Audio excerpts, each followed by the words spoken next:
In our strategy, we use a 5-phase cycle framework. We are not predicting headlines. We are tracking signals and sequencing risk as the cycle evolves. Wage growth just hit its lowest rate in 5 years, and that matters more for housing than most people realize. Because housing demand is not built on optimism, it is built on income.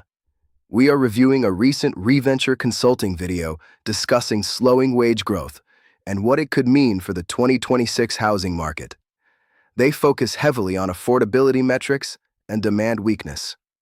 Our goal here is to translate that signal into our strategy framework. The central claim is straightforward. Wage growth is slowing. Housing prices remain historically elevated relative to incomes.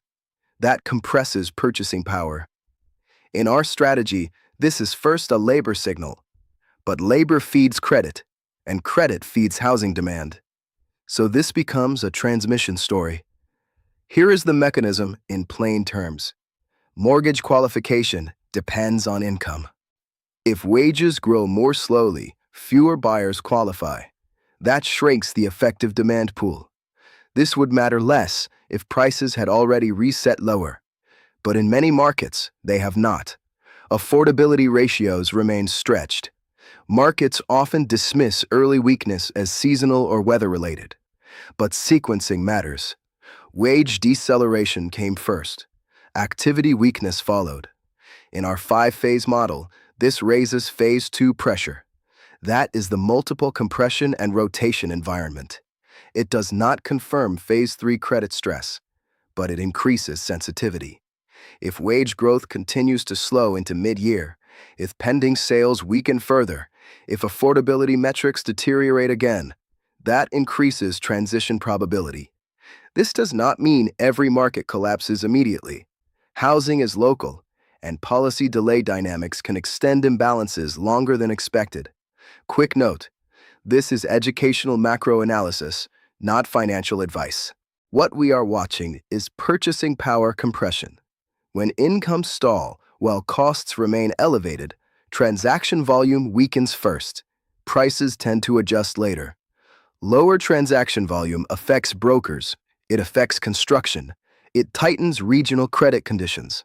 That is how a labor signal migrates into broader slowdown pressure. If this kind of structured breakdown helps you think more clearly about cycles and risk, consider subscribing. We focus on signal sequencing and probabilities rather than headlines. That helps you filter noise before it becomes expensive. We are watching wage growth versus housing cost growth. We are watching real estate-related credit spreads.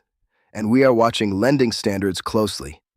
If wage growth reaccelerates meaningfully, if affordability ratios improve, if transaction volumes stabilize without widespread price cuts, that would reduce phase 2 pressure. We do not need to predict a housing collapse. We only need to recognize when pressure is building. In our strategy, we respond to confirmation, not emotion.